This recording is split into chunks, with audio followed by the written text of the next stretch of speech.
Hello everyone, welcome to What If Deku Had Gojo's Powers. Check the author out and have a good day. Midoriya Izuku was called many names: useless, waste of space, and his favorite Deku given by his so-called sister. He was happy once, well still is, but not the point. It all started 10 years ago. Note, they're 14. Flashback 10 years ago. Two green-haired children were walking into their parents' room to, well, wake their parents up. "Izumi, you wake up mama, I'll wake up papa," the green-haired boy whispered to his sister. "Hi, Izuku," Nishi whispered back. Then they got on the bed, and started furiously shaking their parents. "Wake up, it's our birthday," they screamed on the top of their lungs. Okay, haha, but you need to eat breakfast first," their mom told them, chuckling. "And take a bath," their father said, also chuckling. "Yeah, then after that let's see our quirks," Izumi shouted, running out the door with Izuku. Time skip to the hospital. "Okay Mizuyagi, I have some good news and bad news, which do you want first?" the doctor asked, but Izuku noticed something in the doctor's eyes and got suspicious. The bad news please." Inka was worried. What if her babies were sick? Couldn't think of anything else. "Well, little Izuku here, unfortunately doesn't have a quirk." Inka was shocked. Izuku was still suspicious. "BB, but how is that possible? Me and my husband both have quirks." She was panicked a bit. "Well, if you look here, you can notice that he has two joints, which indicate that he can't have a quirk," the doctor explained. Well, what about the good news?" she asked, hoping that her daughter had a quirk. "Your daughter has a strong pyrokinetic quirk. She can breathe fire and control it with her mind. You hear that, Izumi? You can be a great hero." Then she carried Izumi and went home. "Aren't you gonna follow them, kid?" the doctor asked. "Cut the act, I saw it in your eyes. Why did you lie?" Izuku gave him a deadpan expression. "Damn, I got figured out by a kid. You're smart for your age," he complimented the young man in front of him. "Thanks, now explain please." He stared into the doctor's soul. "Okay, well you have super speed and super strength, pretty self-explanatory." Izuku nodded. "Tactical intellect, you'll have a very high IQ, you'd be able to make a solid plan with minimum amount of info, and if you aim to be a hero, you'll be able to quickly adapt and find ways to counter your enemies, be able to save the people around you and even keep property damage to a minimum, and combine with your super speed. You could still do all that while fighting said enemies." Izuku nodded again. The doctor's sweat dropped at the lack of enthusiasm. "Cursed energy, if you have any negative emotions such as fear, hate or regret, you can use it to boost your super strength, super speed or make strong techniques." Another nod. "Limitless, it will be very weak at first, but if you train hard enough and master it, you'd be able to have absolute control over gravity at an atomic level." A nod again. "Infinity, you can decide whether you want someone or something to touch you, meaning as they get closer to you, the slower they get." Another nod.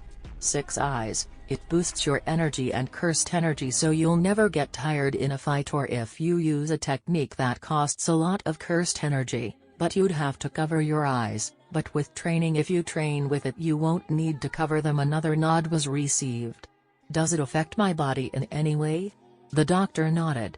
"Yes, it's actually affecting you right now, since the iris your eyes turn bright blue and hair turned white." Izuku was shocked before the doctor handed him a blindfold, Gojou's signature blindfold. "Huh, interesting, it seems your hair raises when you cover your eyes." Izuku and the doctor chuckled.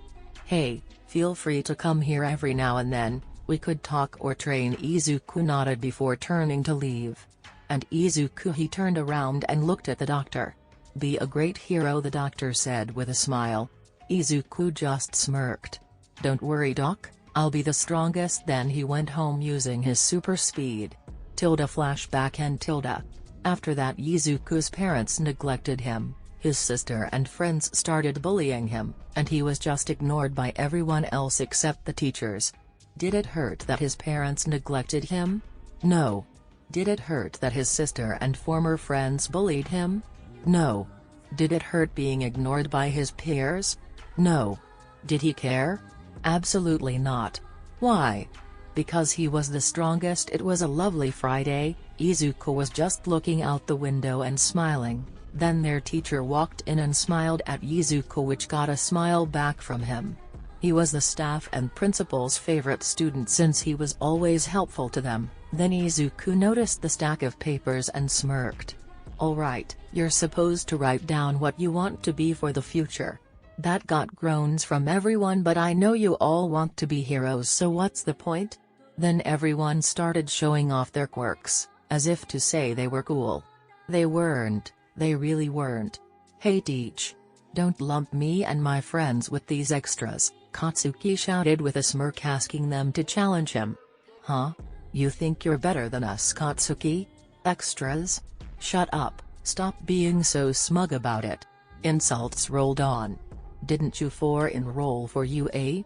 Then all eyes went to them, except one pair. "Doesn't UA have a 0.02 acceptance rate? They can't be serious, right?" "Hell yeah we are. We passed the mock exam, so we have no problem getting in." Katsumi, Katsuki's sister, said with a smug grin. "Hey Izuku, didn't you want to go to UA as well?" The teacher immediately regretted doing that since everyone looked at him. "Huh? UA doesn't accept quirkless people, dumbass. You have a better chance at dying, stupid." And they kept insulting him until Katsuki stood up and walked towards him. "Do you really think they'd accept your blind quirkless ass, Deku?" he yelled before setting an explosion at Izuku's desk. "Katsuki, quirk usage isn't allowed in school." Katsuki snarled and walked back to his desk.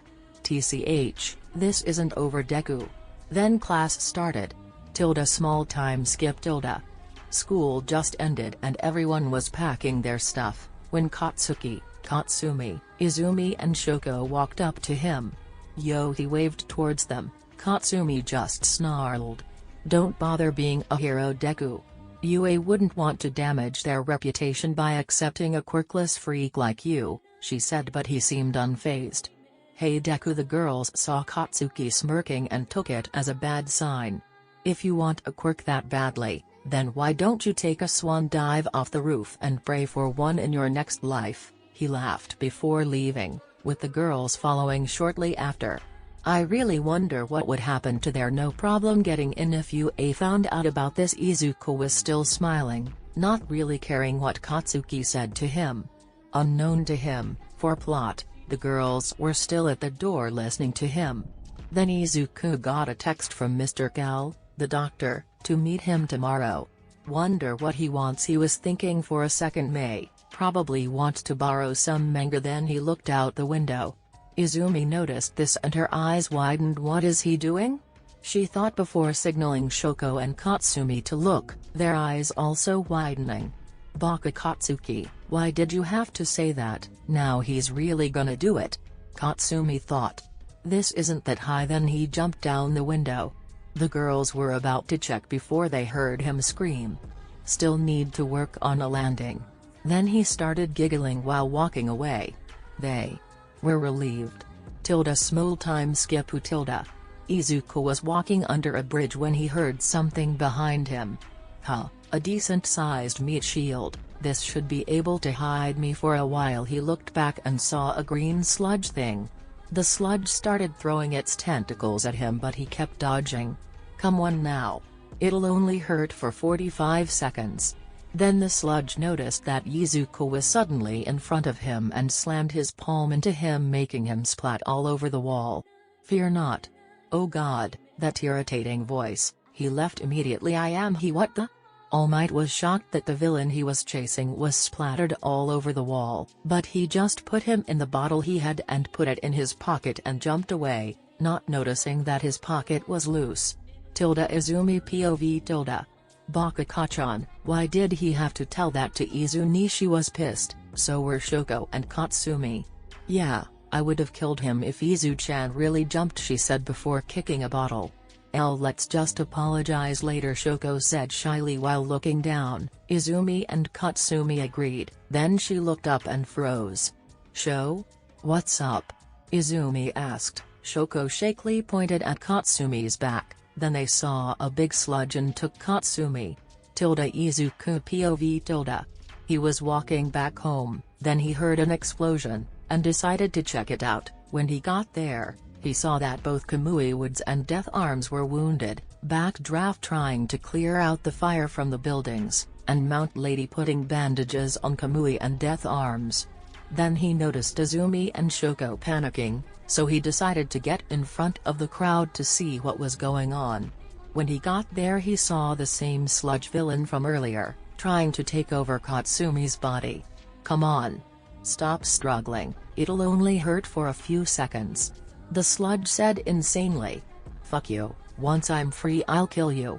Her voice was muffled but she managed to get it out. Izumi and Shoko just had scared expressions doing nothing, so he went over to Kamui Woods. "Can I help?" Izuku offered. Kamui looked at him like he was crazy. "No, this is dangerous," he said weakly. "Don't worry, I'll be able to handle this just fine." Kamui looked at him again and sighed. "Damn it, we're too injured to do anything. Backdraft is trying to keep the fire from spreading and Mount Lady can't operate in small lanes." He thought about how to do this and reluctantly agreed. "Fine, but you better come back, kid." Kamui knew he wouldn't be able to live with himself if this kid died.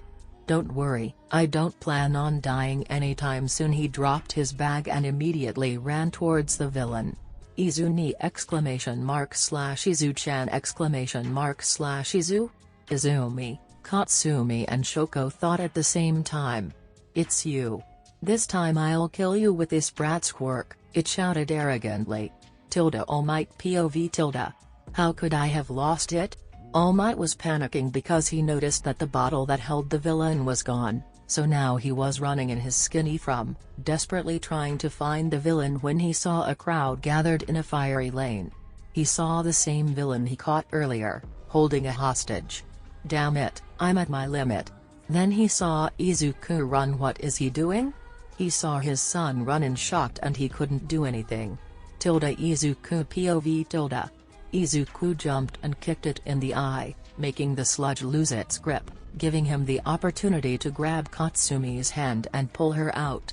Once he got her out he threw her back at the crowd. "What are you doing, Baka?" the girls thought at the same time. "You brat. I'll kill you." The sludge tried to grab him but couldn't even get close. What the hell is this? It was like there was a wall separating them. All Might and the girls were also shocked. Isn't he supposed to be quirkless? Before the sludge could react, Izuku kicked him into the air, and immediately kicked him back down, making a hole in the ground. "Just give up and it'll be less painful for you," Izuku said with a serious tone that sounded scary and hot to three certain people. The sludge responded by sending 3 tentacles at him but missed every single one. Once it got out of the hole, its face was met with Izuku's palm knocking him down. "What are you?" The sludge was really scared of him now. "Me? I'm..." He paused before going into a thinking pose for a few seconds and chuckled. "I'm the strongest." Everyone was shocked because this blindfolded kid managed to save the explosive girl and beat the villain in a short time. Hey kid, thanks for the help." Kamui Wood's voice was still low since he was still injured. "Happy to help," Izuku said with a goofy smile and looked at Backdraft. "Hey, you need help, Backdraft?" The said hero was noticeably tired, no doubt from having to try and put out all the fire. "And no need, I can handle this." His voice was weak, and Izuku didn't buy it. "Yeah, you definitely need help." He put his arm out and a small blue ball appeared. "Jutsushiki Hunten," he muttered. Then the fire around them started going towards the blue ball and got sucked into nothingness, again shocking those that were watching. Thanks kid." Backdraft plopped down exhausted. "No problemo." Izuku saluted before grabbing his bag. "Hey kid, you going to UA?" Death Arms asked him. He had bandages around his arms now. "Yeah, why?" He tilted his head in a cute manner, making the news reporters take multiple pictures of him. "Well, we hope to see a good sports festival this year." The pro hero smiled at him before being pulled away by paramedics. Izuku smiled before walking off, His sister and her friends tried to call him, but as soon as he went into the crowd he disappeared. Izumi POV. Wow, was that really Oni-chan? I mean, who wouldn't be shocked when their supposedly quirkless brother, out of nowhere, appeared with a quirk? I think, wanna ask him later at your place? Shoko suggested. Yeah, we're having a sleepover anyway. They were gonna walk away, but Katsumi grabbed her sleeve, making Izumi look at her. What's up? She wanted to get home to ask her Oni-chan about that power. Dodo, you think we should apologize? Katsumi asked shyly. I mean, he did save me after all, she said with a small blush. Izumi and Shoko noticed this. Flashback time. I'm pretty sure most of you get the gist of it already, but if you don't, then here you go. Flashback. A 4-year-old Izumi went to meet her friends in the park. Hey guys, she yelled to them happily as they looked at her smiling. Yo Izumi. Katsumi ran over and hugged her. Hey, Shoko waved at her with a smile. Yo, what's your quirk? Katsuki asked, wanting their group to have strong quirks. I have a strong pyrokinesis quirk. At least that's what Kasan said. The doctor said I could breathe fire and control it with my mind, like a dragon. Then she blew fire, and circled it around them. That's so cool. Katsumi and Shoko said while wondering what Izuku's quirk was. What about Izuku? Katsuki asked, not really caring about him. Oh, he's quirkless. The girls were shocked, but Katsuki was internally smirking. Now he had a reason to bully him. Does he still want to be a hero? Shoko was scared since she liked Izuku and didn't want to lose him. Yeah, but it'll be damn dangerous for him, so what can we do so he won't want to be a hero anymore? Izumi loved her brother as more than a sibling cause he always helped her with things she didn't understand. Izuku's very smart for his age. Why don't we just tell him it's bad for him? Katsumi said, not wanting her crush to be hurt since he was quirkless. That won't work, we should just bully him so he knows that he can't do anything to villains. Katsuki just wanted to bully him. But what if he hates us? Izumi would rather die than have her Oni-chan hate her. Well, do you want him to die instead? Izumi didn't want that, so she reluctantly agreed. And that was when Izuku's hell started, not like he cared anyway. Flashback and Yeah, sure, we should tell Tosan and Kasan too. Then they went to Izumi's place to ask their self-proclaimed future husband about his powers. Small time skip. Once Izumi and her friends were in the house, they were greeted by Inko in the kitchen cooking dinner. Hey Izumi, how was your day? She asked, not taking her eyes off of the food she was cooking. It was fine, Kasan. Shoko and Katsumi are with me, by the way. Inko took a peek her head out the kitchen before going back in. Okay sweetie, you guys can relax in Izumi's room, I'll call you when dinner's done, she said as she turned the stove off. Actually, has Izuku come home yet? She said as she and her friends took their shoes off. Inko started thinking about her son and was shocked that she had no memory of him. Then she fell to her knees and started crying. Kasan, what's wrong? Izumi rushed to the kitchen and saw her mother crying. It's Izuku sobbed. We've ignored him all this time, she said before crying again. That was when her husband, aka Mr. Dipshit Hypocrite All Might. Inko, what's wrong? He knew the reason, he just didn't want to think about it. It's Izuku. We've been neglecting him. She was unaware of the people behind her husband. So that's why he was stuck in his room for their birthday last year, an angry and tired voice said from behind him. Aizawa, she still had tears. Could you tell us exactly why you would neglected that beautiful cinnamon roll? Midnight angrily said beside Aizawa. It's because he was quirkless, right? The angry Aizawa glared at them when they tensed up. Ara, what news? A small rat, bear, dog hybrid came from Aizawa's scarf. This was Nezu? It seems you're really a hypocrite, Yoshinori, a short old man said to the skinny blonde. GGG Gran Torino. All fright was shaking in fear. You better have good explanation for this, which I doubt there is, Nezu said with a scary grin. Insert shitty explanation here. I really hate you right now. Midnight had 3 tick marks on her head. Aizawa's eyes were glowing red. Gran Torino had a twitching eye and Nezu was thinking of ways to punish them. He already had 50 plans. Yo? A voice from the door said. They all turned to see a familiar blindfolded, white-haired boy. It was Izuku and he was with a girl holding her hands, while said girl was just blankly looking at them and looked at Izuku. Can we go to your room now, Satoru? She said while Izuku had a sweat drop. Satoru? Shoko, Katsumi and the Yagis, apart from Izuku, thought with panic. Iori time, she doesn't have a scar. Age, 17, she's 3 years older than him in Jujutsu Kanon, so yeah. Kendo Itsuka. Age, 15, when introduced. Kodai Yui. Age, 15, when introduced. Yanagi Reiko. Age, 15, when introduced. That's the harem. Tell me if you guys want me to add more. And no, I will not do older women like Midnight, the Pussycats or any female pro hero, that's just wrong. Peace out. Class 1B girls, since that's practically what you guys want. Age, 15, all of them when introduced. Class 1A girls. Age, 15, all of them when introduced.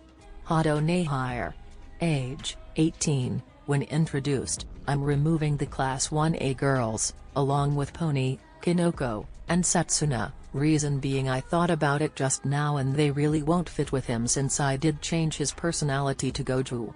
The relationships for the ones I removed, cause why not? Momo x Jiru. Setsuna x Tenki. Pony and Tsuyu x Fumikage. Mina x Ajiro.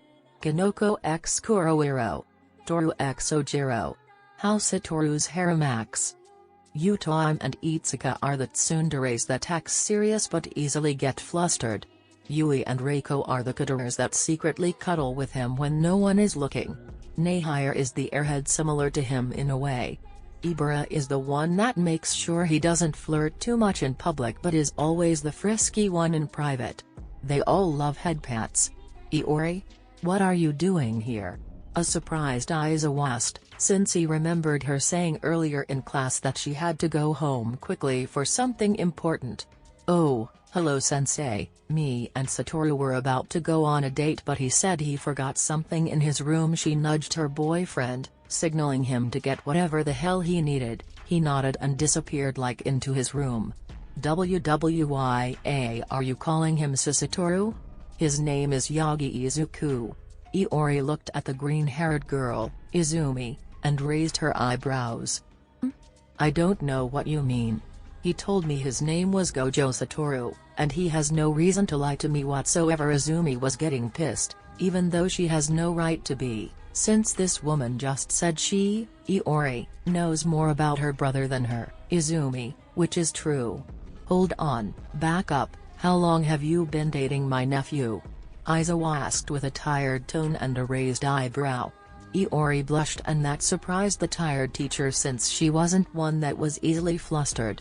We've been dating for 2 years, she said the last part while poking her fingers together. When did you two meet? Midnight asked, wanting to know about some romance or drama, or whatever she's into. Oh, can I say it? Satoru, Izuku? Asked with a happy tone as he suddenly appeared behind his girlfriend, hugging her from behind. The Yagis, Shoko and Katsumi were shocked about his speed to say the least. Aizawa looked like he didn't care. Midnight still wanted deets and Nezu had a smug grin, making it clear that he knew about Izuku. Go ahead Rukun. Iori was still blushing a bit since she was being hugged from behind by her loving boyfriend, again, surprising Aizawa, while Izumi and her friends were jealous since they weren't the ones being hugged by Izuku. Bitch. Arigato Hime-chan! Satoru, Izuku? Said and kissed her in the cheek, causing her to blush and get angry. Jealous glares from Izumi and her friends. Yosh. It started 3 years ago. Flashback. Satoru, Izuku? Was walking home after a 4-hour workout when he suddenly heard voices in an alleyway. Come on ladies, "Come with us and we can give you a good time," he heard a perverted man say with his disgusting, lecherous voice. "We already said no, now leave us alone." A voice which sounded like a girl his age said. "You don't have a choice, now knock him out." Fred, a different guy said as the girls looked scared and Satoru got pissed. The Fred guy was about to use his quirk but a hand grabbed his face and slammed him in the ground. "What the hell? FRHRRKKK." Before the guy, let's call him Dumbass 1, could finish his sentence, he got punched in the gut and sent flying to a wall. Dumbass 1. That's IT kid, now you're gonna get it. Dumbass 2 seemed to have a blade quirk sense. Well, blades came out of his arms that made him look like a dollar store baraka. He tried to slash him, but thanks to the small space, the alleyway, they were in, he accidentally hit a conveniently placed pipe and got kicked in the face, which got a loud crunch sound. All of that happened in the span of 11 seconds. The, not so much of a, fight, not the whole flashback. The girls saw a white-haired boy that had a blindfold on, then he stretched. Wah, those guys were really weak. Oh, by the way, you girls okay? There were 4 girls in total, he analyzed all of them. The first girl had brown eyes, long black hair tied in a ponytail with a white ribbon, she was wearing a black t-shirt that had white butterflies on it, dark blue jeans and black and white sneakers, Utah I'm. The second girl had blue eyes, short black hair, she was wearing a blue long-sleeved shirt that had a red heart on it with the words under the heart saying determination, and black jeans with light blue and white sneakers, Yui. The third girl had teal-colored eyes and orange hair also tied in a ponytail, she was wearing a teal-colored dress with a black jacket and teal-colored shoes, Izuku. The last girl was ghostly pale, she had bright blue eyes and short white hair, similar to him, she was wearing a gray sweater, black jeans and white shoes, Reiko. Why yes, we're okay, thank you for saving us, the girl with long hair said with a bow. Ah, please stand up, I just couldn't handle seeing 4 cute girls being harassed by perverts like that. He had a goofy smile on while he said that, which the 4 girls blushed at, from being called cute and that damned smile. They introduced themselves and gave each other their numbers to keep in touch. Flashback and After that we got to know each other, then after a few months, they confessed to me and said they all loved me, I accepted them all, went on many dates with them, and now here we are. Ah shit, we're late. He screamed the last part as he looked at the watch on his wrist. Oh, sorry, but we'll take our leave now. We were supposed to meet the girls 5 minutes ago before anyone could react. Iori and Satoru, Izuku, disappeared to an Undertale convention that Yui had been wanting to go to for months. Well, I'm going home, Izawa said, just wanting sleep. Nezu and Namori agreed and left. What do we do? What if Onii-chan leaves us? Izumi cried out as her father tried to comfort her. Don't worry Izumi, we'll just apologize and I'm sure he'll forgive us, the number 1 hero said, trying to convince himself, his family and his daughter's friends. Press X to doubt. 10 months have passed since the Yagis have found out how they neglected their son, and have tried and failed to get his forgiveness. In that 10 months Izuku has trained hard and even cleaned a beach that was illegally used as a trash dump. Now he was at UA listening to Present Mike's explanation about the entrance exam. It sucked that he wasn't in the same room as his girlfriends cause he was bored as hell and had no one to cuddle. Then out of nowhere some kid started shouting, "Sir, may I please ask a question?" Everyone in the room looked at a blue-haired boy who raised his hand. I'm just gonna skip all this since I'm sure you guys have seen this in canon. Open the gates. Present Mike screamed out as the big-ass gates opened with Satoru running in immediately. Hey, Sir Mike didn't say go yet, Random Guy 37 said. Guess he's disqualified now, Random Guy 149 said with a cocky smirk. What are you doing? There are no countdowns in real life. With panic, the other contestants ran in to get some points but only saw scrap. Observation room. We have an interesting batch this year, the Blood Hero Vlad King mentioned as he watched the competitors in the many screens. Indeed, they all have unique ways of using their quirks, after all, the principal stated as he sipped on his tea. What about Izuku? Inko, number 23 hero, asked with worry, only to receive glares from the principal, the tired teacher and the R-rated hero, which made her and her husband flinch. He's doing quite alright actually, gaining 79 points so far, Izuku said as he went back to sleep. Inko and Toshinori were proud of their son, but were very sad since they didn't help him reach this point whatsoever. And his name is Gojo. Satoru Namori smirked as the two heroes gained depressed auras. With Satoru. He was just sitting on a building eating a sandwich until he heard some loud rumbling, so he decided to check it out and was surprised when he saw the zero-pointer, the robot which was as big as the buildings. Guess it's time to dip. He was about to turn around and leave until he heard two cries for help. One was her sister and the other one was a brown-haired girl with a perma blush on her cheeks which oddly reminded him of Kara from Undertale, and they were both stuck in some rubble. He also noticed that at the sight of the massive robot, the other contestants ran to the gate in order to escape. Cowards, all talk but cowards. At the sight of an overwhelming foe, he frowned as he realized these were the people that he would potentially have to work with. Well, guess it can't be helped, he smirked as he crouched, the contestants looking at him weirdly. Then he disappeared. They looked left and right but couldn't see him. That's when they heard a big boom. They saw him in the air with a foot thrusted forward, making it clear that he kicked the giant's head off. Of course, with gravity kicking in, he started falling. It was no problem for him since he's fallen from greater heights before, so it was easy for him to do a superhero landing, shocking the other potential students. See, he said as President Mike announced that the entrance exams were over, then disappeared. 1 week later. Izuku was at Yutai's place with his other girlfriends when a letter from Yue came through the mail. Hime-chan, I think this is for you. He waved the letter as she walked over to him and kissed his cheek.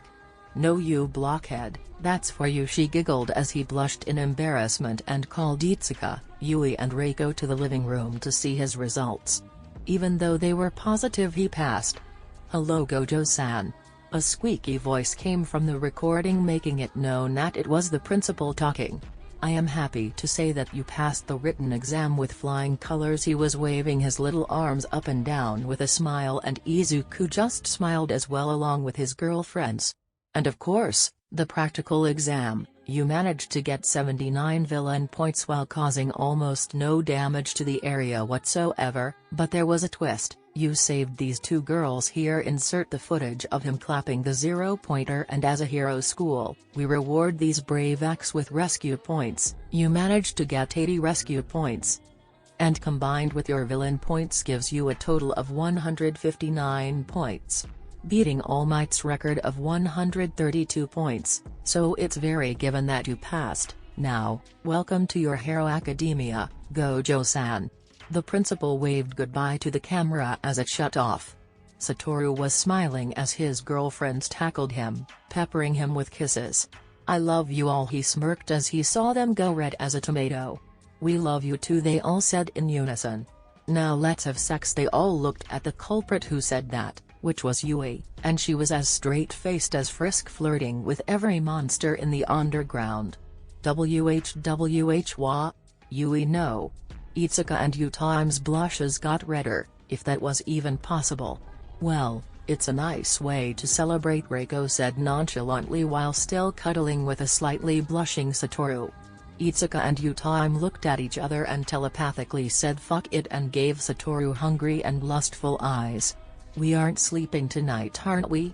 The girls just nodded, and luckily Yutai's parents were on a business trip, so no teasing from them. The next day the neighbors filed a noise complaint and Satoru promised that they wouldn't do it again. Skipping to the quirk assessment test cause I'm lazy AF. We're having a quirk assessment test. Those few words from the always tired Izuku surprised the students. But what about orientation, sir? The Kara look-alike said with some panic. Gojo, sheesh, someone's not ready for the real world. Me? Hey. Stop breaking the fourth wall, Gojo. things like those are useless and not needed for heroes. Now, Bakugo, the male one, you were second in the entrance exam. Katsuki grew a tick mark at that because he thinks he should have gotten first. How far could you throw a ball in middle school? About 76 meters. Aizawa nodded and threw a ball towards him. Get in the circle and throw it with your quirk. Katsuki went in the circle and pulled his hand back, then threw the ball with an explosion.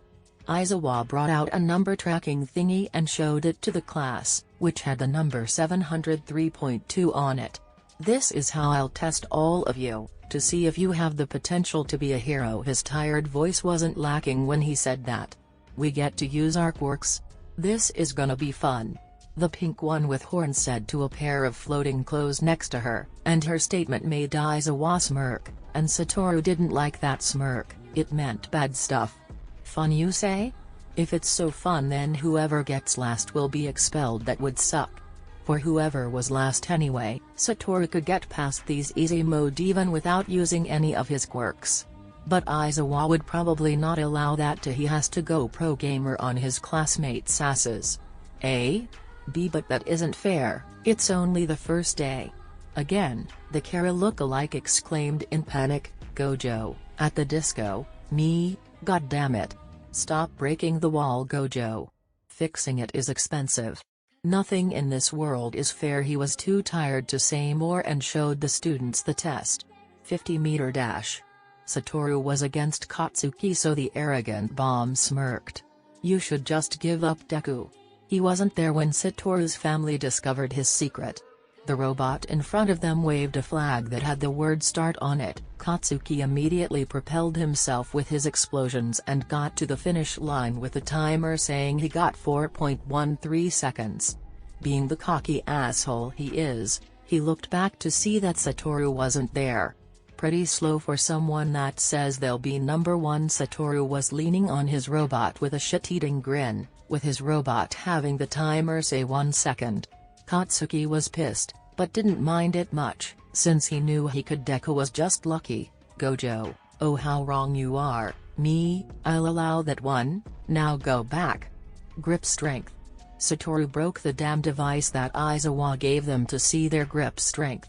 The only one who came close to him was the Octo Dude, who had 540 kilograms of grip strength. Standing long jump. Satoru cleared this one easily, although he was surprised that his sister and her friends had trouble. Repeated side steps. Satoru was sidestepping so fast that he practically made 4 to 5 after images before being asked to stop. The only one who got a high score other than him was the small grapehead. Ball throw. It was now Satoru's turn and he was just about to throw the ball, but some cloth wrapped around him, but it was only because he had infinity turned off. What's this for, sensei? Satoru knew exactly what was going on. He just wanted to piss Aizawa off. You've been holding back this whole time. Stop it, Gojo. Get some me, stop it right now, Satoru. Fine, fine. He waved his teacher off and raised his hand, which had the ball, in front of him. All Might and his wife, me, let's call her Green Magnet, were watching what he would do, worried about him, and wanting to know more about him. And if you don't go all out, regardless of whoever is last, I'll expel you. Aizawa said that as a warning, but Satoru just smiled confidently, scaring most of his classmates. Sure thing, I've aced this already anyway. His confident remark shocked his parents. Jutsushiki Hanten, aka -5. A red glow came from his hand and it propelled the ball really, really far. Aizawa took out his tracking thingy and it showed 958.72 meters. His power surprised all of them, and Satoru was just standing there with a smile as if he just watched a great love story. Katsuki was pissed at how his, Satoru, score was higher than him, so he charged right at him, ready to beat him for answers. Me, even though it's impossible. What the hell? Tell me what's going on, Deku. He threw an explosion at Satoru's face. He smirked thinking Deku would know his place now, but instead of that, Satoru's hands came out from the smoke and grabbed his, Katsuki, shoulders and kneed his gut, knocking him out. He won't be awake for a couple of hours, Satoru said as he casually threw Katsuki on the ground and walked back to his classmates. Well, let's move on to the next test everyone, All Might and Green Magnet included, except Satoru were surprised that he totally ignored the unconscious male Bakugo. But sense, what about Kachan? Izumi asked with a bit of concern for the explosive boy, and more focus on his brother/crush/future husband. This is what's in her mind, I don't know why either. He faced the consequences of his actions. Aizawa shrugged her off and prepared them for the next test. Distance run. Satoru beat them by a mile, both literally and figuratively, as even the kid with engines on his thighs or the girl with a ponytail that made a motorcycle couldn't even catch up to him. Seated toe touch. This is boring, Satoru said out loud as everyone in pain looked at him like he was crazy. Then he started to lean back, until he touched his toes. Imagine it, Satoru. His classmates were shocked. I'm using that word a lot today. At his flexibility, and the small grape head even fainted. Sit-ups. Like the side steps, Satoru just kept going until Aizawa asked him to stop. Results. I'm not going to bother saying who got what place, so here he put down a hologram thingy with charts on how the students did, Satoru obviously being on top, and the invisible girl in last. Said invisible girl was about to panic, but Aizawa cut her off before she could. The expel thing was a lie so that you'd all try your hardest, now go home. The invisible girl was relieved and went back to the locker rooms with everyone, while Satoru stayed behind and looked at the sky, wondering what tomorrow would bring. Then he picked up Katsuki and took him to the infirmary. It was a normal day for Satoru, well, as normal as it is in a super-powered world. Anyway, he decided to doze off for a couple of minutes since Aizawa was just sleeping. Then he heard it, the loud scream. We are. Oh Lord, save their precious ears. Walking in like normal people, the voice known as All Might shouted as he and Green Magnet rushed through the door, destroying it. Would you please shut up, groaned a just woken up grumpy Aizawa. Sorry Aizawa-kun, the number one hero sheepishly apologized. Whatever, the tired hero mumbled as he went back to sleep, leaving the blonde hero with a sweat drop. Anyway, we have battle training today, Magnet said while trying to get Satoru's attention, which was ignored. At hearing the words battle training, Katsuki smiled and gave Satoru a menacing look, which was also ignored. But what is a hero without their costumes?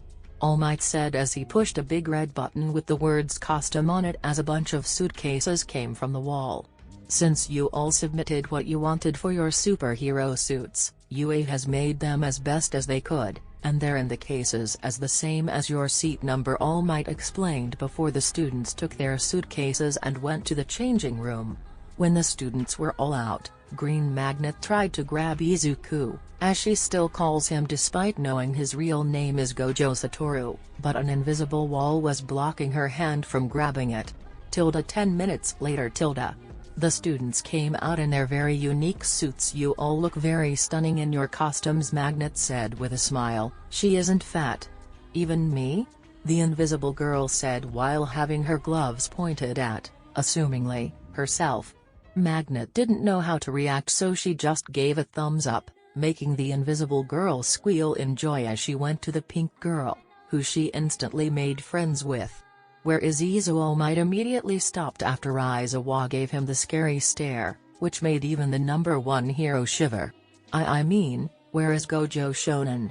The students looked around until they heard the white-haired boy's voice. I'm here, he yelled as he walked out wearing his hero costume. He was wearing his traditional blindfold, a black neck-high jacket, black pants and black dress shoes. Now let's start this bitch. All Might and Green Magnet wanted to scold him for swearing but were once again stopped by Aizawa's scary stare. Yes, since there is an odd number of students here, one team will have 3 members. Now, pick which team you will be in from these boxes. Canon questions and whatnot. I'm only showing the important one, which is Satoru's fight. Team A, Gojo Satoru and Todoroki Shoto. Team D, Yagi Izumi, Bakugo Katsuki. Team A will be the hero team, while Team D is the villain team. The hero team will have 5 minutes to think of a plan, the number one hero said while pulling out a piece of paper to read every now and then, with Satoru the only one noticing. You have 15 minutes to complete your objectives. The objective of the hero team is to either capture the villains with this captured tape, or touch the fake bomb, which they are guarding. Magnet said as she pulled out some tape from her pocket and showed an image of the bomb in a hologram. The villain's objective is to protect the bomb or capture the heroes with captured tape, she continued explaining as everyone nodded and Team A and D went to their designated areas. 1 minute later. So, you wanna plan something? Satoru asked his teammate, who in return just looked at him, before looking back at the building. Rude. Satoru pouted and crossed his arms while leaning on the rail behind them. Shoto just sighed and answered, I plan to freeze the entire building along with them. Satoru took up a thinking pose before looking at Shoto. Unfortunately, that won't work on them. After he said that, Shoto looked at him, as if he was asking what was wrong with his plan. One of them has an explode quirk that comes from his sweat, which he can use as mobility, so your ice won't get him, while the other has pyrokinesis, so she'll just melt it if she gets caught in the ice. Shoto thought about it, and with the information he now had, he knew his plan wouldn't work. Well, do you have anything in mind? Shoto asked, looking at Satoru. So you do talk. Satoru chuckled before stopping when Shoto gave him a small glare. Fine, but I need to ask a question. Are you related to Todoroki Shoko, by any chance? He knew there was a connection somewhere. Well, they had similar hair colors. She's my twin sister. Satoru just nodded before telling Shoto his plan. 3 minutes later. Start. All Might's obnoxiously loud voice rang through the mic, signaling the start of the fight. Stick to the plan, Shoto-kun. Shoto didn't mind being called that and just nodded. They suddenly heard some explosions and Satoru smirked as this was part of his plan. Then Katsuki came out of a hallway and sent an explosion right at Satoru's face. How about that, damn Deku, he yelled out before using his explosions to get away from some ice that Shoto sent. Go, Shoto-kun, Satoru said as he ran out of the smoke and grabbed Katsuki's face and took him somewhere in the building, while Shoto went to find the bomb and Izumi. After Satoru found a suitable room, he threw Katsuki to a pillar near the corner of the room.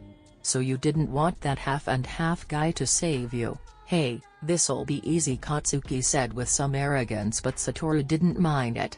Then come on, Satoru challenged him, and so Katsuki charged towards him with intent to hurt him. With Shoto. Shoto finally made it to the 3rd floor, where he saw Izumi facing the bomb while in a thinking pose. He was about to attack her with his ice, but he remembered what Satoru told him. Don't start a fight with her. If she spots you, try your best to hold her off or get to the bomb. After remembering, he somehow stepped on a stick that was there.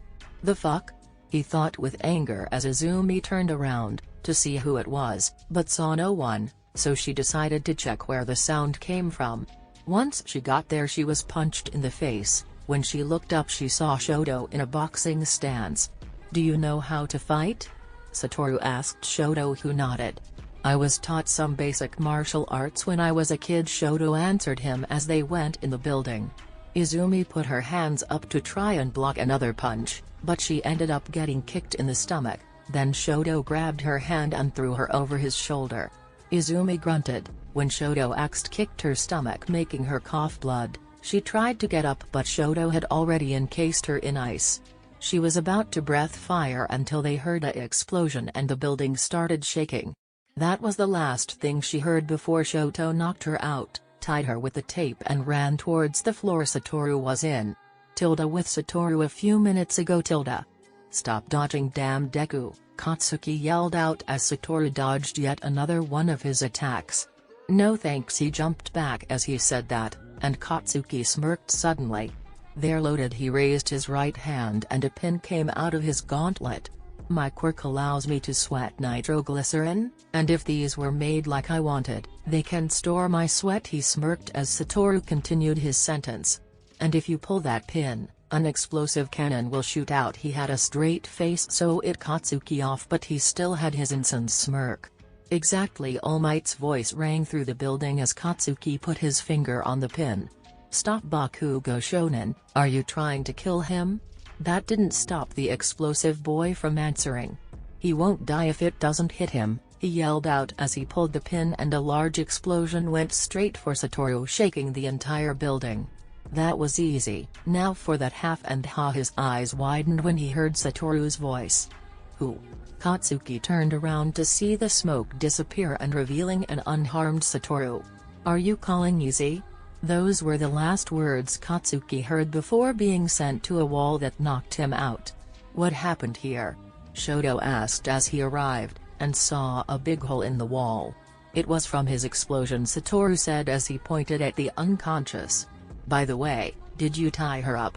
Satoru asked as he finished tying Katsuki up, and turned around to see him nod. Hero team wins. The obnoxiously loud voice rang out again. Gojo. Satoru turned around when Shoto called him. You survived that blast. What are you? Shoto was sure that no one except All Might could survive that blast. Me? Well, I'm. Me T take 2, Deadpool, but that was funny. Me? Well, I'm the strongest. Now let's go and let the robots do their thing, Satoru said happily as he skipped back to the viewing area with confused Shoto following him. Ah, Gojo-san, may I join you for lunch? The glasses kid said while waving one of his arms robotically. Sure Ida-chan, Satoru replied with his usual grin as they both sat down. Yo. Can I sit with you as well? The red-haired kid asked with Pikachu beside him. Sure, the more the merrier. He patted the seats beside him with the red-haired guy muttering something about being manly. By the way, are you alright, Gojo-san? That explosion from yesterday seemed like it hurt, Ida asked him with clear worry, but Satoru just waved him off. It was nothing special. Besides, I have the ultimate defense. He had a smug smirk which made his SEAT mates and the people beside their table curious. Which is WH beep beep boop beep alarm noises. Yeah, I nailed that. Ida was suddenly cut off by an alarm blaring, and then a robotic voice blared out. Level 3 security breach, please evacuate immediately. The students started panicking and Ida called one of the upperclassmen. What is a level 3 security breach? He asked his senpai with his robotic motion arms. It means somebody was able to bypass security. I've never had that in my 3 years here, so we need to hurry, he said with absolute urgency and ran to the hallway with the other students, with the 4 of them following. The hallway was packed with panicking students, so it was hard to walk without getting bumped by another person. Satoru looked out the window to see a big hole in the security wall with Aizawa and Present Mike trying to make the press go away. Ida-chan, it's just the press. I hope I can count on you to calm everyone down. Before Ida could even ask what he meant, he disappeared, so Ida asked Uraka, the Kara look-alike, to help him. Please just let us talk to All Might, one of the interviewers said while pushing the microphone on Aizawa's face. We told you. He's not here right now, Aizawa said for umpteenth time, but the interviewers wouldn't listen. Geez, what's all the ruckus about? Everyone looked towards the voice and Aizawa was confused at what Gojo was doing in that outfit. He was wearing a white long-sleeved shirt with black slacks, black shoes and black sunglasses, and with his attire, the press thought he was another teacher. Please give us All Might. We just want to interview him. The news reporters tried to push their mics to his face, but an invisible wall was blocking them. All Might? He doesn't have enough time to teach here. He casually brushed them off, but they were relentless. He needs to save people too, you know, so it's kinda useless to hang around here. Now bye bye. He managed to get them all in one group and pushed them out from the hole they came from. They did try to go back inside, but Satoru somehow had a giant brick and used it to block the hole. Something's sus about this sensei, Satoru said in slang that Aizawa didn't bother to even try and understand. Why yes, Gojo-san, the small hybrid principal known as Nezu popped out from Aizawa's scarf and waved at the student. It seems someone is declaring war on us. Satoru nodded and went back inside since lunch was over. What does Seuss mean? The tired teacher asked both the principal and his always energetic friend. Aizawa-kun, you have a lot to learn. Aizawa raised his eyebrow but decided to not bother with it and went back inside for a 5-minute nap. 20 minutes later. Pick a class president. I don't care what you do, just don't bother me, Aizawa said as soon as he entered the room and got in his sleeping bag. And then chaos ensued. Pick me, I wanna be class president. I'll make the girl's skirt 5 centimeters shorter. Smack, let me be president. Please lower your hands and let's have a proper conversation, Ida yelled with his hand also raised. But your hand is raised the highest. Pikachu, aka Kaminari, deadpanned at him, as Ida shamefully lowered his hand. Let's have a vote off, Satoru suggested like a child wanting to go to DC McDonald's. But we barely know each other, everybody will just vote for themselves, Kermit's cousin, aka Asui, said with a straight face, but Satoru kept his bubbly aura. We'll worry about that later. Everyone just nodded and wrote whoever they wanted as president down on a piece of paper, with 3 girls writing one name. 1 minute later. Ida wrote out all the names of the people with votes and not surprisingly, Satoru got most of the votes. Huh? Who the hell voted for the nerd? Only the 3 girls, you know who they are, and surprisingly, Shota raised their hand, leaving Katsuki to grit his teeth. Well, there it is, class president is Gojo Satoru. The 3 girls got mad at that since it wasn't his real name, and vice president is Yayorozu Momo, Aizawa tiredly said as Momo and Satoru went to the front of the class. Now, would you like to say anything? Satoru nodded and pointed at Ida. Ida-chan, be class president. Ida was shocked at what he said. But why Gojo-san? Satoru just shrugged. I can't be bothered. He giggled and stuck his tongue out and made Ida go to the front. Alright, now sit down, I have an announcement to make, Aizawa told them, clearly wanting to go back to sleep. We have basic hero training with Class 1B, you can wear your hero suits or the PE uniform, I don't care, just be outside in 5 minutes, and Gojo, Nezu wants to see you. Satoru nodded and bolted to the principal's office, while the others just went into their hero costumes and went out. And they were greeted by a Class 1B in their hero costumes, except for a girl with vines for hair, as she had the PE uniform on. Suddenly some blonde twat started insulting them. EHHH? So this is Class 1A.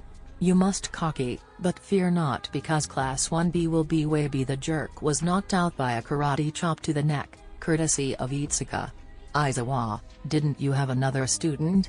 Class 1B's sensei, Vlad King asked his fellow sensei. The principal called him for something. As soon as he said that, the blonde suddenly woke up and used his remaining strength to insult the other class. Oh, only a few days in, and one of you is already in trouble? That just shows the. Before he could continue, Itsuka chopped his neck again. Sorry about that, she apologized and dragged the blonde kid to their bus, followed by their class, as Class 1A went in their bus. 30 minutes later. As the students left their bus, they were greeted by the Hero 13. It's the Space Hero 13, Izumi gasped out in excitement. Oh, I'm your biggest fan, Uraka said excitedly while having stars in her eyes. Ah, well, come in. Here, we have a shipwreck. She pointed a pool of water with a boat in the middle, a landslide. She pointed to a steep mountain area, a fire. She pointed towards the dome with smoke coming out of it, a storm. She pointed at another dome which seemed to have a storm inside, and many more disasters that I made with some help. I call it the Unforeseen Simulation Joint, or USJ for short. She introduced them to the place with what they assumed to be a smile. After having a look around, a black hole opened in the middle of USJ. Huh? Where's All Might? He was supposed to be here, right? A man wearing hands on his face and arms asked, and sounded like he was pissed. Then suddenly more people came out of the portal, with a dark blue muscly thing with an exposed brain and a beak coming out last. Awesome. You guys even have fake villains, Kirishima said excitedly, but the teachers were shocked. Those are real villains. 13. Protect the students, Kaminari, try calling for the school, Vlad. Help me deal with them, Izuku ordered them as he and Vlad King went down to fight the villains. Why isn't he here? The handyman scratched his neck in anger, and then the portal turned into a black mist with yellow eyes. Be patient, Tomura, maybe we need to give the #1 hero a reason to come here. When Portal Man said that, Hand Guy started laughing like a psycho. You're right, Kurogiri, maybe killing a few of his students will make him come. And right then and there, despair came down upon them. Izuku threw 2 of the enemies to Vlad with his scarf, while Vlad hit both of them and locked them to the ground with his hardened blood. Alright, now it's only those guys left. Vlad looked over to the villains but noticed that the black mist was gone. Where is your portal guy? Vlad asked with a bold tone, hoping to intimidate the enemy, but it seemed it didn't work as the hand guy was laughing a bit. While you guys are busy down here, Kurogiri's scattered your students by now, and they're probably dying. Then he started laughing like a maniac. Izuku and Vlad grew worried, but held it back, as they knew that most of the students were strong. Besides, I'm not the last boss. He gave them a giggle as they saw a shadow towering over them. At UA. Satoru and Nezu were in the principal's office, and they were having an intense competition of insert drum roll here. Finger skateboarding. Ha! I did a 180 better than you. Satoru boasted, but Nezu just gave his evil smirk, and Satoru knew that was the meanie smirk. Well, check this out. Nezu did a super duper quadruple 420 90-degree kickflip. Satoru slammed his head in the table because of how cool the move was. I won't lose knee. Before he could finish his sentence, his hair started tingling. There is a disturbance in the force, he said as he stood up straight and looked at the window. Then it must be important. Go Gojo-san. Satoru nodded and went outside the office. I won't lose next time. Nezu smirked and Satoru started going to USJ. He noticed that All Might and Magnet were going there as well but didn't mind. USJ shipwreck area. Izumi, Yui, Grapehead and Kermit's cousin were teleported to the shipwreck area by the mist guy. What do we do? Grapehead asked while shaking, clearly showing that he was panicking. Calm down, panicking will get us nowhere, Yui said with no fear in her voice whatsoever. The one thing we can do right now is fight the 2 other girls. Nodded at Yui's statement, but the Grapehead. What? We should do just wait for the P-pros to come. The small grape said, and he looked like he was about to piss himself. That's the thing, I think they want the pros, or at the very least, All Might to come here. Asui and Izumi tilted their head in confusion and the grape just passed out. What do you mean? Asui asked her. If they were brave enough to barge into UA with this many people, then surely they have something planned, and I think they plan to kill All Might. Izumi's eyes widened at the thought of someone killing her father. But that's impossible. I mean, All Might is too strong for that, Izumi said with confidence, but Yui just sighed. We'll see about that, but for now, we need to find a way out of this bad situation, Yui said as she looked over the boat's railing, and saw some of the villains floating, waiting for them to make a move. You got a plan? Yui asked Izumi, who nodded in response. Yeah, but it's a risky one. Yui and Asui nodded while Grapehead was still passed out. Insert risky plan from canon. Izumi jumped from the boat and pointed one of her fingers at the water. That girl's stupid if she thinks she can fight us here. A shark-looking guy mocked but was hit by a rock. Smash! She thought as her finger glowed and released a shockwave that turned the water into a vortex. Now Tsuyu-chan. Tsuyu, who had her tongue wrapped around Yui and Grapehead, jumped high, while Yui threw some balls into the vortex that released some powder that hardened the water within it and trapped the villains. They all landed safely in the part of the water which wasn't hardened, and started swimming to the middle, and in horror, saw the big muscly-beaked creature grab Izuku's head and smash it into the ground. Then the black mist guy appeared behind Hand Guy. I apologize, Shigaraki Tomura, but one of them managed to escape after hearing those words. Hand Guy, or Shigaraki, started scratching his neck aggressively. Kurogiri, If you weren't our only way out, I would have disintegrated you by now, he threatened the mist known as Kurogiri before sighing. We can't beat a lot of pro heroes, come on Kurogiri, let's go home. He turned around and started walking away. They're leaving? Asui silently asked with joy. No, they came all the way here, I doubt they leave without dealing casualties, Yui whispered to them. But first, let's put a dent in the number one hero's pride, Shigaraki yelled as he ran towards the water and was about to put his hand on Yui's face. What do you think you're doing? Someone kicked him away and sent him tumbling. Shigaraki looked up and saw Gojo with a plastic bag in his hand. Who the hell are you? Gojo just yawned before throwing the bag to Yui, who just got out of the water. The name's Satoru. Gojo Satoru, he said as he took of some non-existent glasses and pointed at Shigaraki. So what's your name, Handjob? His taunt worked as Shigaraki, now known as Handjob, scratched his neck aggressively, but he started chuckling. Kurogiri nodded and opened 3 portals, and Satoru clenched his fist at what came out.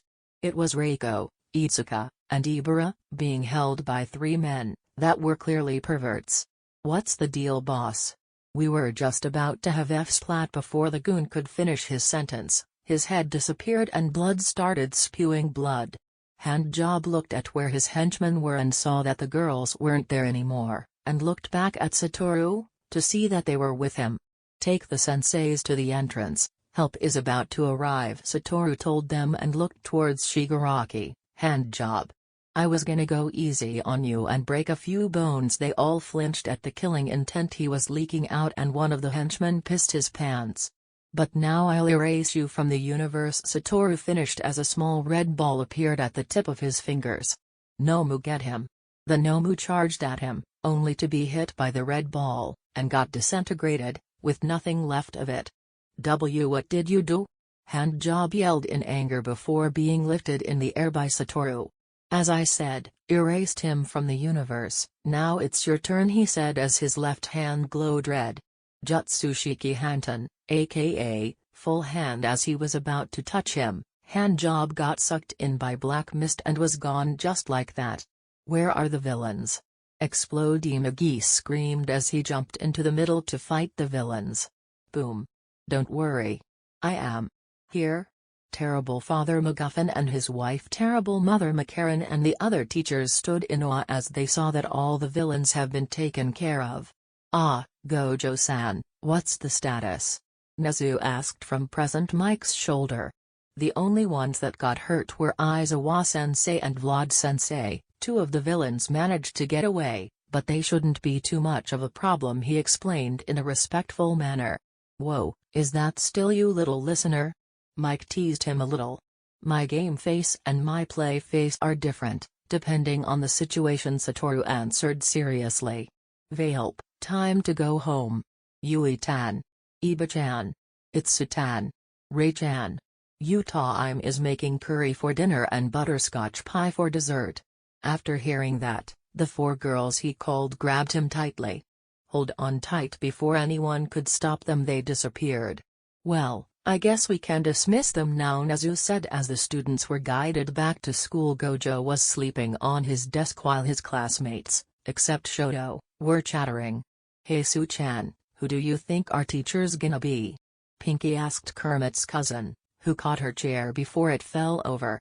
I'm not sure, because Aizawa-sensei is still hospitalized. After saying that, the door opened, revealing a mummified Aizawa. Are you alright, sensei? Human Pikachu worriedly asked their teacher. This is nothing, now sit down. Everyone hurriedly did so, and Aizawa stood in front of the classroom, menacingly. I'll get straight to the point, the fight isn't over. Hearing those words, the students panicked, well, except Satoru and Shoto. Are there more villains? Can't we get a break? No matter who it is, I'll kill them, were the thoughts of the students and 2 explosive Pomeranians. The sports festival, the teacher said seriously. After regaining their composure, they all stood. Most of them stood up. A normal school event, they yelled out as loud as they could until Aizawa told them to sit down. But sensei, is it really okay to host a sports festival after we got ambushed? A girl with earphone jacks for ears asked with worry. It's to show the villains that our spirit won't be broken by something as small as this, he said with a reassuring tone. But can't we just skip this once? Grapehead asked with obvious panic in his voice. Think of it in this way, Mineta-kun, if you do well in the sports festival, you'd be popular with the ladies and some might even want some of your grape juice. Satoru encouraged him the only way he could. After thinking about it for less than a millisecond. Let's do this. The midget screamed with determination. In a different universe. A Chua kid wearing blue and pink striped sweater sneezed. You okay, kid? A skeleton with a blue jacket asked. Yeah, although I feel like someone just insulted me. She looked around and saw nothing, so she just continued walking with the skeleton man. Back at you.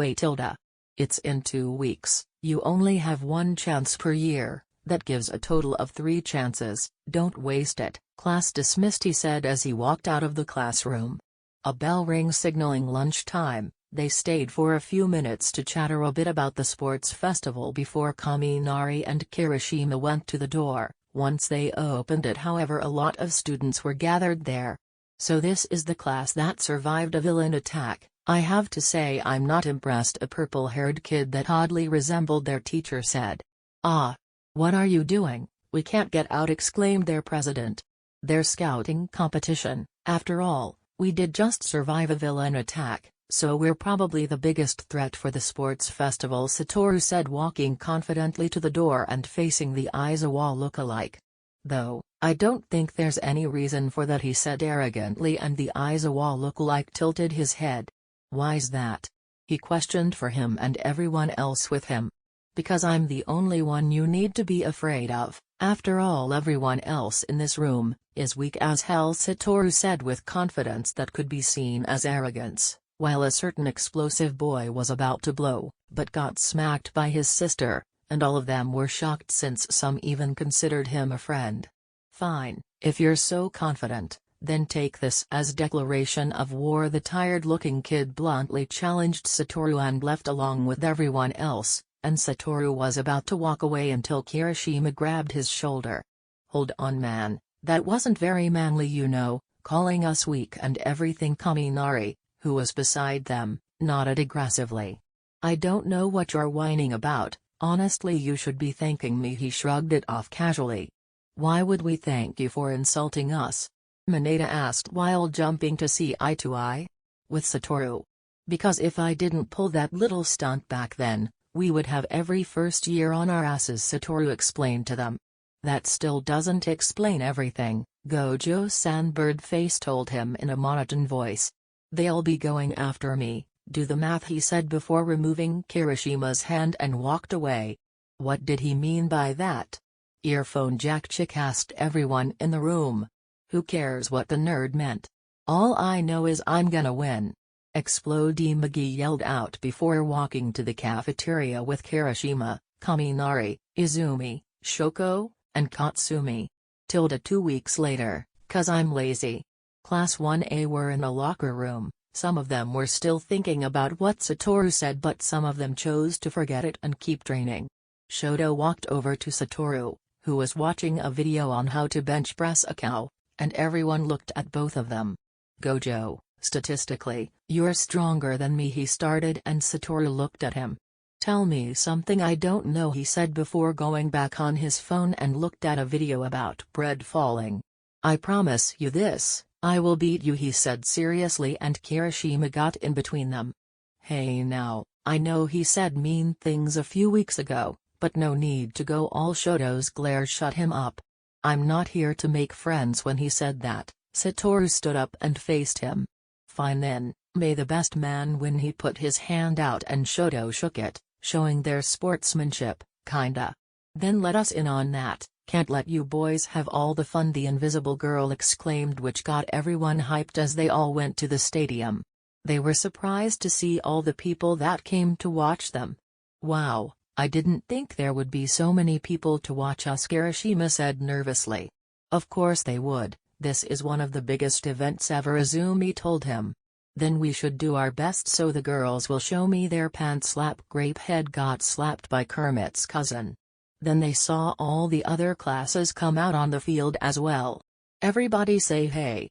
Mike screamed through the speakers from the commentator booth, with the only Satoru replying. What a boring crowd. Anyway, welcome to UA's Sports Festival, an intense battle where future heroes prove how good they'll be once they go to the front lines. Mike screamed like usual. Let me introduce you all to the contestants. Class 1A, the class that survived and fought their way through a villain ambush with their mighty spirit and steel hearts. The crowd cheered for them. Another class full of talents, Class 1B. The crowd cheered on, but it was obvious that there were fewer cheers. Aw, come on, give us more credit, we survived, do you know? The guy that could make his body a drill complained. The general courses, support courses and management courses, there were only a few cheers given to them. TSK, it's like we're only here to brighten the spotlight for them, a girl from the general course mumbled angrily. Now it's time for the Pledge of Heroes, Mike yelled out as Midnight walked up on the stage. Whoa, it's Midnight. Is it really okay for her to be hosting a student event? This is the best. Were the common comments among students and audience. Quiet lovelies. Now the Pledge of Heroes will be said by none other than our first placer, Gojou Satoru . She announced seductively, making some men and women blush. Satoru walked up confidently on the stage until he was in front of the mic. I really don't know how to do stuff like this, but I really hope some of you can give me a challenge, but if you can't, then that's fine, he announced bluntly, making the students from the other courses glare at him. Start at 5 o'clock, Jogo's reaction is the way the students reacted. https://u2.b/julcili_szc. The students started booing him. Katsuki glared at him, while Yui, Itsuka, Reiko, Ibara and Yori just shook their heads as they knew about their boyfriend's antics. Gojo-kun. That was highly inappropriate and brings dishonor upon our class. Mr. Roboto scolded him while shaking his hands weirdly. It's fine, Prez, at least now everyone is pumped. Satoru smirked before Midnight used her whip to shut them up. Silence, now we'll let the board decide the first event, she announced as the giant screen above the stadium shuffled words until it landed on Obstacle Race. As the name suggests, you will be racing to the end, but with a twist. Anything is fair play as long as you're in bounds. A giant hallway opened in one of the corners, courtesy of Cementos. Everyone rushed to get to the front of it, making the hallway very cramped. Woohoo, looks like THE1ST event is gonna be fun to watch, right Aizawa? Shut up, Mike. Now that's the end. Author, stop working on the story and damn too lazy to find another, so here you go. Skshnpai out.